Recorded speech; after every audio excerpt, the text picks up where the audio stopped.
Pessoal, então vamos começar aqui, né? Mais um shot clínico aí, depois de Natal e Réveillon. Acho que vai ser um caso interessante para a gente discutir. Essa paciente está comigo ainda, tá? No andar, está internada comigo. E foi um caso interessante, a gente quebrando a cabeça e tentando convencer a cirurgia geral de uma opinião que eles tinham, né? Que é o objetivo central de eu trazer esse caso aqui para discutir com vocês hoje. Então vamos começar. O paciente previamente ígida, puérpera de parto cesariana, no dia 8/12, né? Foi admitida 24/12, ou seja, aproximadamente aí 14 dias pós-parto, né? 16 dias, né, para ser mais exato. Foi admitida na UPA por anemia grave sintomática, hemoglobina de 6,6, associada a dor abdominal importante em flanco direito, que irradiava aí para a região epigástrica e febre, né? Tinha um colo uterino doloroso, a mobilização. Foi aventada a hipótese, então, de endometrite, sendo iniciada aí ampicilina, clinda e genta, tá? Isso no contexto inicial, uma vez que pensaram na possibilidade de endometrite. O esquema, logo em seguida, foi escalonado para tazocin, né, piperacilina tazobactam 2 dias depois, devido a novas disfunções orgânicas, ou seja, a paciente claramente começou a fazer sepse, né, ela começou a ficar mais hipoxêmica e plaquetopênica, consequentemente ela foi transferida para o nosso serviço, né, o hospital terciário, para a continuação do cuidado, com a hipótese de sepse de provável foco abdominal e ou endometrite. Aí foi admitida aí pela ginecologia obstetrícia, que no final das contas descartou a hipótese de DIP, né, de endometrite. Na avaliação da nossa ginecologia não tinha dor, a mobilização de colo, nem secreção pelo colo uterino, tá? Isso era só relato de UPA, né? Foi admitida hemodinamicamente estável, sem uso de aminas, com catéter nasal aí 4 litros por minuto, alerta e orientada, né? Beleza. Aí vem, então, as comorbidades, né? O que essa paciente tem aí de história pregressa? Então, ó, o paciente negava comorbidades, negava alergia ou uso de medicações contínuas, tá? Na história ginecológica obstétrica, ela era G1P1C, né? Porque só tinha tido uma gestação, que foi essa do dia 8, e o parto tinha sido cesárea. No contexto atual, ela é puérpera, né? E tinha feito pré-natal em Vespasiano, que é pertinho aqui de Belo Horizonte, né, uma cidade próxima aqui de BH. Tinha evoluído aí durante a gestação com pré-eclâmpsia no final da mesma, né? E nesse contexto, né, a pré-eclâmpsia foi exatamente no contexto aí de um estado fetal que não estava tranquilizador, consequentemente fizeram a cesárea de imediato, não esperaram para entrar em trabalho de parto normal, né? Fato é que fizeram a cesárea, o ato descrito sem intercorrências.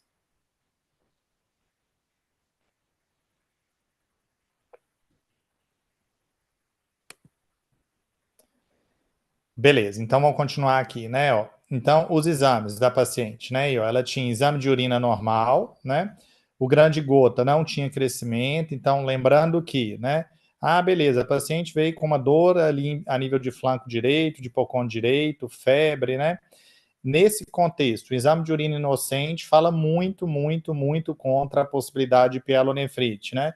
Lembrando que o valor preditivo negativo de um exame de urina normal para descartar pielo é extremamente alto, né? Então, se eu tenho um GRAM inocente, um EAS normal, não, isso não vai ser pielo, pense fora da caixa, né? Chegou com uma hemoglobina de 6, uma anemia microcítica hipocrômica, 12 mil de global, 25% de bastão, ou seja, um desvio à esquerda muito importante, apesar de uma leucocitose relativamente frustra, né? Um desvio à esquerda até mielócito, né? E com 25% de bastão, 4% de meta e 1% de mielócito. Plaqueta de 95 mil, a função renal estável, transaminase, uma TGO um pouco aumentada, uma TGP tocada, uma bilirrubina total normal, um lactato de 6, né, que chama muita atenção na chegada, né, inclusive puxando aí para a gravidade da doente, né, um lactato alto de 6, RNI de 1,1, PTT de 34/40 e um fibrinogênio normal, né? Só lembrando que, gente, ó, se eu tenho um lactato de 6 nesse contexto, né, considerando que a paciente estava ali com uma dor a nível de pocão direito, etc., a gente só tem que tentar distinguir duas coisas, né? Uma é a hiperlactatemia tipo A, o outro é a hiperlactatemia tipo B, né? Se o paciente tiver hiperlactatemia tipo A, realmente é aquela que simboliza ali má perfusão tecidual, esse lactato vai ter valor prognóstico para a gente e, consequentemente, a gente vai ter que lavar. Agora, se esse paciente tiver uma doença hepática qualquer, né, ou um comprometimento hepático qualquer, provavelmente parte desse lactato é exatamente pela disfunção hepática secundária à doença que está por trás, né? Que é o que a gente chama de hiperlactatemia tipo B, que a gente pode ter aí nos pacientes com comprometimento hepático de relevância, a gente pode ter nos pacientes com crise convulsiva, nos pacientes sem uso de metformina, né? São as condições aí que a gente costuma ver hiperlactatemia tipo B, tá? Que não simboliza má perfusão tecidual, né? É simplesmente ou por lise de músculo, que a gente vê em rabdomiólise, crise convulsiva, medicamento, disfunção renal, disfunção hepática, né? E como essa paciente tinha um comprometimento aí a nível de hipocôndrio direito e flanco direito, né? Antes da gente ver a imagem, a gente tem que pensar nessa possibilidade aí, mas lógico que, né, a imagem vai ser essencial, tá? Beleza.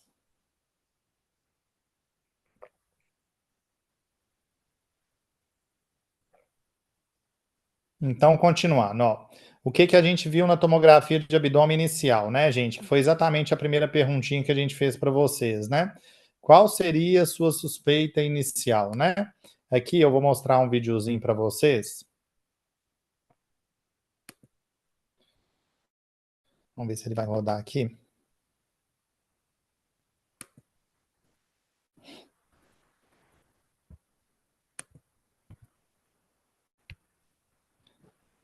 Ó, o videozinho começou a rodar. Olha aí para vocês verem, né?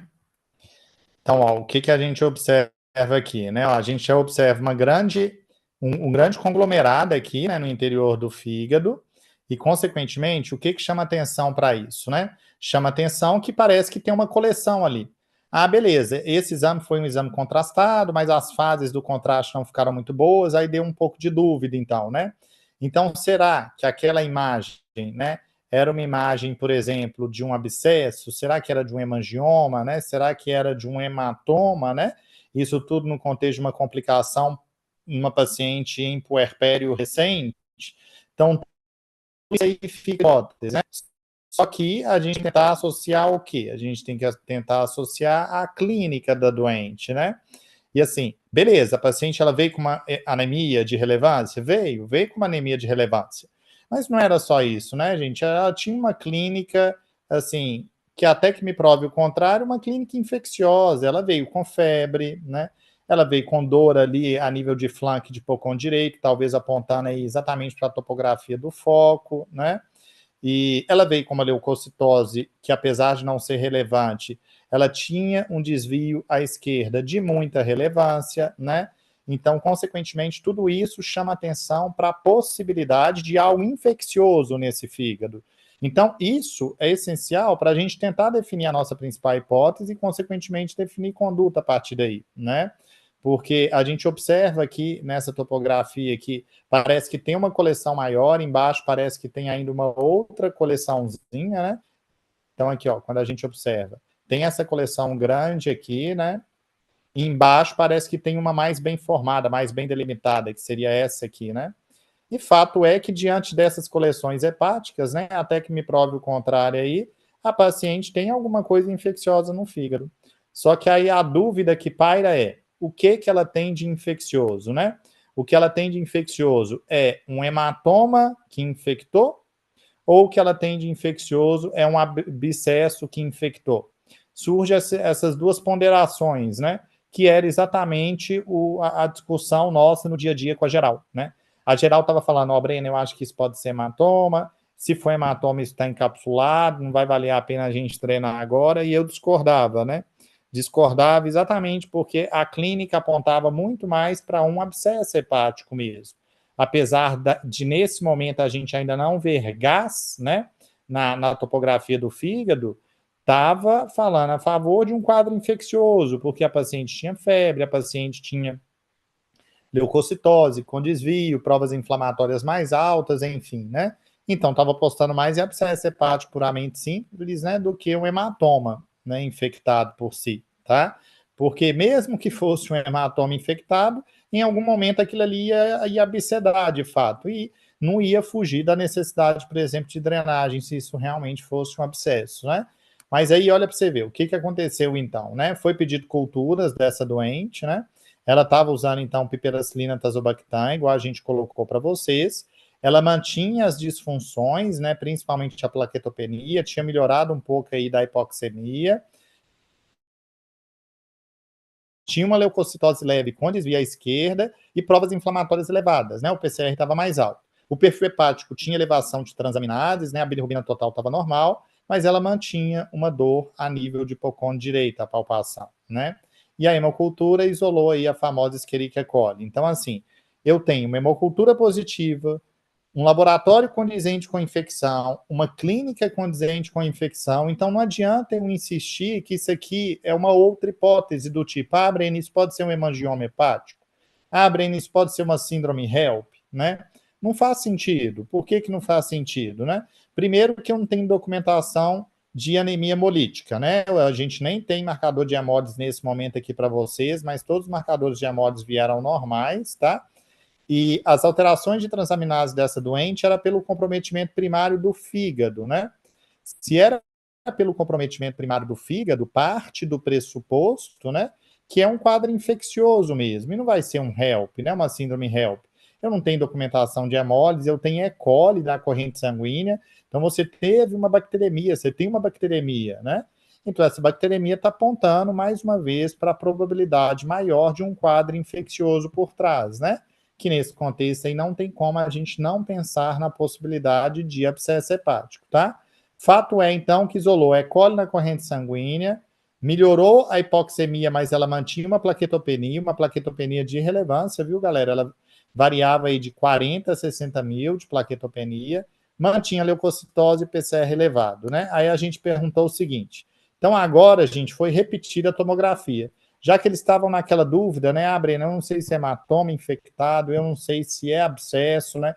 Vão repetir essa TC em uma semana, então depois de uma semana dela usando Tazocin, eles ainda não tinham bancado a drenagem, né?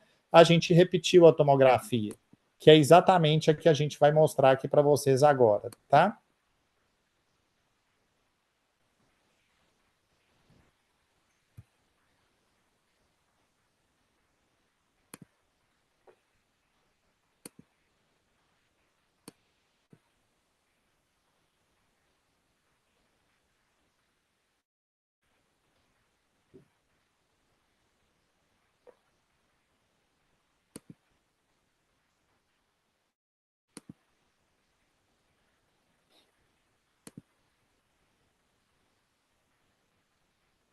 Peraí, essa aqui ainda é anterior, um minutinho só.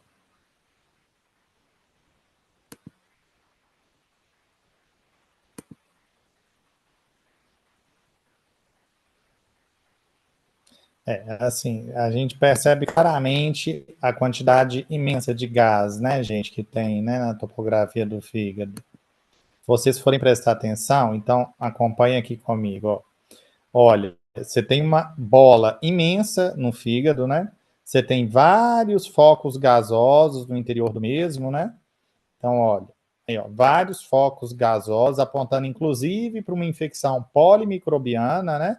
Então, não vai ser só aquela E. coli, lembrando que os anaeróbios são micro-organismos de difícil crescimento, consequentemente, são difíceis a gente isolar em cultura. Não é qualquer laboratório que tem meio de cultura próprio para tentar isolar um anaeróbio, né? Então, assim, se você tem uma coleção em qualquer órgão, nesse caso é uma coleção no fígado, mesmo isolando em corrente sanguínea, um germe específico, que no caso isolou aí uma E. coli multissensível, né? Não tem como eu falar que isso é uma infecção polimicrobiana, porque você tem gás no fígado, né? A gente percebe claramente aí focos gasosos no interior do parênquima hepático. Então, se a gente tem focos gasosos no interior do parênquima hepático, onde eu estou apontando com a setinha aqui, né? Parte do pressuposto que o quê? Que aquilo ali provavelmente é um abscesso hepático real, né? E se for um abscesso hepático, eu tenho que pensar numa poliflora. Ou seja, o que é essa poliflora? É o germe que cresceu na corrente sanguínea e vários outros anaeróbios que podem estar ali concomitantes a isso, né? Então, consequentemente, não basta, quando a gente for, por exemplo, descalonar o antibiótico do meu paciente, não vai bastar, por exemplo, eu descalonar para o antibiótico que vai cobrir apenas a E. coli. Por que que não vai bastar, né? Exatamente devido ao motivo daquilo ali ser provavelmente polimicrobiano. O E. coli não vai fazer formação de gás no interior do fígado, né? O que faz isso habitualmente são os anaeróbios. Então, o que que eu tenho que fazer com o esquema antimicrobiano nesse contexto, né? Se eu tenho aqui abscesso hepático. Agora a cirurgia não tem mais dúvida, né? Ah, Breno, beleza, então agora isso é um abscesso hepático mesmo, a gente vai ter que provavelmente levar para o bloco e drenar. Mas aí vem a questão, o que que eu vou fazer com a TB? Eu vou manter piperacillina tazobactam? Lembrando que ela mantinha as provas inflamatórias aumentadas, né? Ela mantinha a plaquetopenia, mas ela não tinha mais a hipoxemia. Então, tinha melhorado parcialmente aí as disfunções, ela mantinha apenas a plaquetopenia, basicamente, e fato é, né, que o que a gente vai ter que pensar, então? Eu vou ter que pensar em cobrir a E. coli, uma vez que isolou na corrente sanguínea, é uma E. coli muito sensível, e anaeróbio, tá? Ou seja, eu preciso manter piperacillina tazobactam? Não. As disfunções dela estão se mantendo e as provas inflamatórias estão se mantendo elevadas, única e exclusivamente por quê? Né? Por qual motivo? Pelo simples motivo de ter o quê? Né? De ter um abscesso, ou seja, daquilo ali ser um foco mantido. Se é um foco mantido, né? Eu não preciso manter o mesmo antibiótico. Dá para eu descalonar conforme o resultado de cultura. Ainda mais agora que eu consegui dar nome aos bois, eu consegui ver exatamente o micro-organismo que está por trás, que é a Escherichia coli, tá?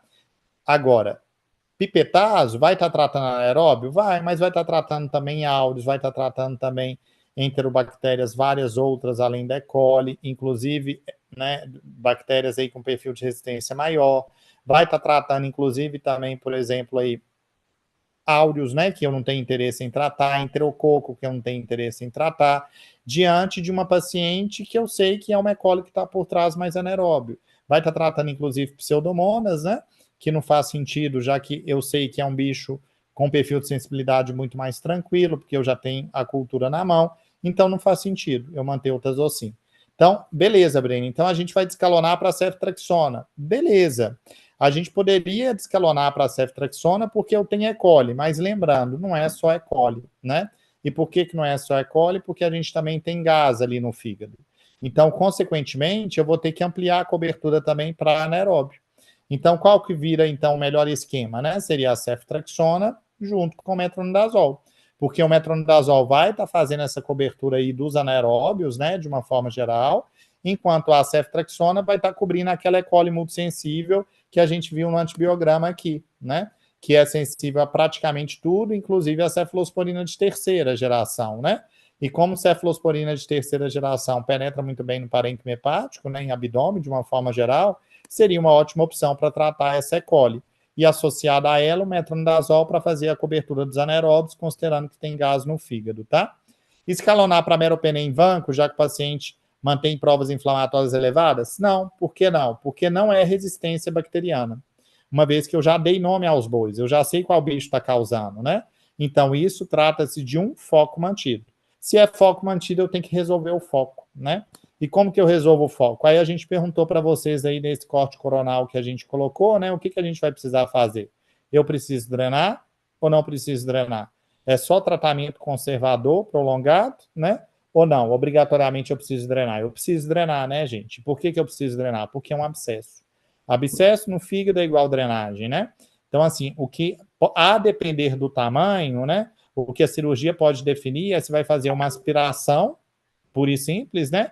Ou se realmente vai ter que colocar um dreno. Agora, essa paciente não tem como, olha o tamanho do abscesso, né? Se vocês forem lembrar da imagem anterior, o que a gente tinha? A gente tinha duas coleções separadas, as duas agora se coalesceram, né? E, consequentemente, formou tudo uma coleção só. Como formou tudo uma coleção só, parte do pressuposto que, assim, gente, não tem dúvida que isso é uma coleção bem considerável. Quando a gente foi ver o laudo do radiologista, ele estimou um volume no interior do fígado, né, dessa coleção, de 450 ml. Então, imagina, 450 ml de pus no interior do fígado do doente. Não tem como a gente tratar só com antibiótico, né? Antibiótico não vai resolver isso. Então, concomitante ao tratamento antimicrobiano, obrigatoriamente a gente precisa drenar, tá? Não tem plano B, ok? Galera, o que eu queria conversar com vocês hoje foi isso, né? Hoje foi um casinho mais direto mesmo, né? Em que a gente abordou um pouco aí de abscesso hepático, falou um pouquinho de diagnóstico diferencial, né? Síndrome HELP, pielonefrite, endometrite, mas que no final das contas tudo isso aí foi descartado. Pela imagem, a gente já consegue perceber com certa clareza que tinha aí coleções no fígado. A dúvida inicial, né, na TC, que o contraste, a fase venosa não ficou muito boa, se era hematoma, se era abscesso, né? Mas, independentemente, sendo abscesso ou sendo hematoma, considerando que o hematoma ele estaria infectado, se fosse hematoma, né? Considerando que a gente tinha toda uma clínica por trás de infecção, essa paciente provavelmente não fugiria de drenagem, né? E fato é, ficou uma semana com antibiótico, ficou com provas inflamatórias ali mantidas elevadas, as disfunções estagnaram, mas não estavam em piora, e a gente já tinha documentado o bicho que era uma E. coli multissensível, né? Então, sim, dá para a gente descalonar e interpretar que essa ausência de melhora aí no D7 de tratamento seria muito mais por conta de um foco mantido, né? E, consequentemente, aí nesse contexto de foco mantido, o que a gente vai ter que fazer? A gente vai ter que resolver o foco mantido. E no que tange o abscesso hepático, como que a gente resolve? A gente resolve com drenagem. Só lembrando que o germe que isolou na corrente sanguínea em abscessos hepáticos provavelmente não vai ser o único corresponsável. É de muito bom tom a gente ampliar a cobertura para anaeróbio também, principalmente quando você tem gás na topografia do fígado, que era exatamente o caso dessa doente, né? Então, na imagem subsequente, a gente percebe aí esses focos gasosos no interior da coleção, apontando para a possibilidade de uma infecção polimicrobiana e, consequentemente, o descalonamento que eu tenho que fazer, eu teria que cobrir a E. coli multissensível e eu teria que cobrir o metronidazol, os anaeróbios, né? Então, por isso que o melhor esquema aí seria ceftriaxona junto com metronidazol, tá? E para resolver de vez o problema do doente, né, a gente teria que drenar, tá? Igual a gente conversou aqui, tá? Então, sim, tem indicação formal de drenagem, né? E essa indicação formal de drenagem é exatamente para resolver o problema do doente. Como é um abscesso muito grande, só aspirar não ia resolver o problema, né? E hoje, né, essa paciente ela drenou o fígado há 2 dias atrás. Hoje ela está com dreno, de ontem para hoje drenou aproximadamente 15 ml, né, uma quantidade pequena, mas durante a cirurgia, né, drenaram uma quantidade maior, e enquanto ela tiver com dreno, eu não vou poder suspender antibiótico, né? Então, eu vou ter que esperar uma melhora clínica, eu vou ter que esperar a melhora laboratorial, eu vou ter que esperar a retirada do dreno, para, de fato, a gente ter condições de suspender esquema antimicrobiano. O tempo de tratamento, lembrando que nos abscessos hepáticos é um tempo de tratamento prolongado, tá? A gente usa aí aproximadamente 4 a 6 semanas de antibiótico, exatamente para resolver o problema do doente. E por que 4 a 6 semanas? Porque o tempo que ficar com dreno é imprevisível, enquanto tiver com dreno eu vou ter que manter, né? Então pode ser que às vezes se estenda um pouquinho mais, pode ser que às vezes se estenda um pouquinho menos do que 6 semanas, por exemplo, né? A depender da resposta clínica, da resposta laboratorial e do tempo de drenagem. Combinado? Galera, então é isso, né? Era isso que eu queria discutir com vocês hoje. Deu exatamente aí 30 minutinhos de discussão, né? Com certeza aí vocês aproveitaram muito. Agora a gente vai começar a fazer pelo YouTube, tá? A gente acha que vai ser melhor para ficar na nossa plataforma. Então, quando vocês quiserem usar qualquer ferramenta de busca no YouTube, fica muito melhor do que no Instagram em si, né? Então, quando a gente fazia shot clínico, uma das demandas é: Breno, eu queria ver o shot clínico de tal semana, mas para procurar ele no Insta estava muito difícil e tudo mais. Então, por isso que a gente optou fazer pela plataforma do YouTube, porque agora a gente consegue organizar esses shots lá e a gente está com novos planos aí para as próximas semanas também, né? Que a gente vai dar spoiler para vocês aí nos próximos dias, combinado? Galera, então é isso. Gostaria de agradecer mais uma vez aí a presença de todo mundo, tá? E muito obrigado.